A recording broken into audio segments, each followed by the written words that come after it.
আসসালামু আলাইকুম রহমতুল্লাহ। আজকে আমরা বর্তমান আমাদের এই দেশে এখন ডেঙ্গুর খুব প্রকোপ বেশি। আমরা ডেঙ্গু নিয়ে মাদেরকে কিছু করণীয় সম্পর্কে কিছু কথা বলব।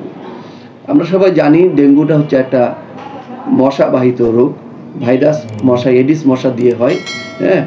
এই দিয়ে ডেঙ্গু ভাইরাস দিয়ে ছড়ায় এবং এটা দিয়ে হয়। সাধারণত মশা কামড়ানোর পরে 3 থেকে 14 দিনের মধ্যে এই রোগটা মানুষের শরীরে প্রকাশ ঘটে। কারোর 3 দিনে ঘুরতে পারে, কারোর 14 দিনে ঘুরতে পারে। তো ডেঙ্গু হলে আতঙ্কগ্রস্ত হওয়ার কিছু নেই। ডেঙ্গু জ্বর হলে সাধারণত অধিকাংশ ডেঙ্গু রোগী বাসায় প্রাথমিক চিকিৎসাতে ভালো হয়ে যায়, কিছু কিছু ক্ষেত্রে হাসপাতালে যেতে হয়। আমি এই সম্বন্ধে কিছু কথা বলবো। ডেঙ্গু জ্বরের লক্ষণটা কি, আসলে এই জ্বরগুলো কীরকম হয় এবং আমাদের করণীয় কী। ডেঙ্গু জ্বর এটা যখন হয়, এটা তীব্র জ্বর থাকে এবং শরীর বাচ্চার মাথা ব্যথা থাকে, চোখ ব্যথা থাকে, শরীরের প্রচণ্ড ব্যথা থাকে, অনেক বাচ্চার বমি হয় এবং পেটে ব্যথা থাকে, বাচ্চা খুব ইরিটেটেড, অসুস্থ হয়ে যায়, খেতে পারে না, এরকম একটা টক্সিক একটা ভাব নিয়ে রোগীরা আসে। ডেঙ্গু জ্বর যদি আসে তাহলে আপনার ডেঙ্গু হলো কি না এই জন্য পরীক্ষা করতে হবে।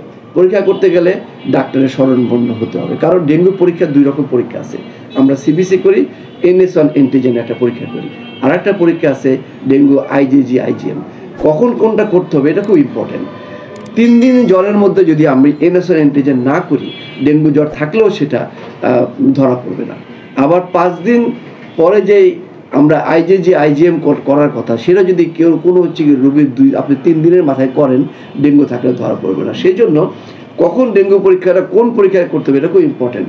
আমাদের দেশে দেখা যাচ্ছে যে অসময়ে যে পরীক্ষাটা দরকার তখন সেটা করে, দেখা গেলো ডেঙ্গু রিপোর্টে নেগেটিভ আসে, আসলে রোগীটা ডেঙ্গু আছে, মিসিং হয়। সেই জন্য আমি বলবো আপনারা ডেঙ্গু হলেই আগে চিকিৎসকের কাছে যান, সময় মতন ডেঙ্গু পরীক্ষা করেন এবং কোন পরীক্ষা করতে হবে সেটা দেখতে হবে।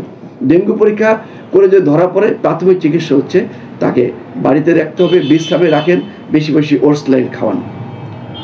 আরও চিকিৎসা আছে, আমরা আতঙ্কগ্রস্ত কোনো কারণ নাই। আমরা পরের এপিসোডে ডেঙ্গু রোগ হইলে আমরা কী কী কতটুকু স্যালাইন খাওয়াবো, আমাদের কখন আমরা ডাক্তারের কাছে দ্রুত যাব, এই ব্যাপারে কথা বলবো। প্রিয় ভিউয়ার্স, আপনারা আমাদের সঙ্গে থাকেন। যারা এই চ্যানেলটা সাবস্ক্রাইব করেন নাই, সাবস্ক্রাইব করে নিন। আশা করি আমরা উপকৃত হবেন। আসসালামু আলাইকুম।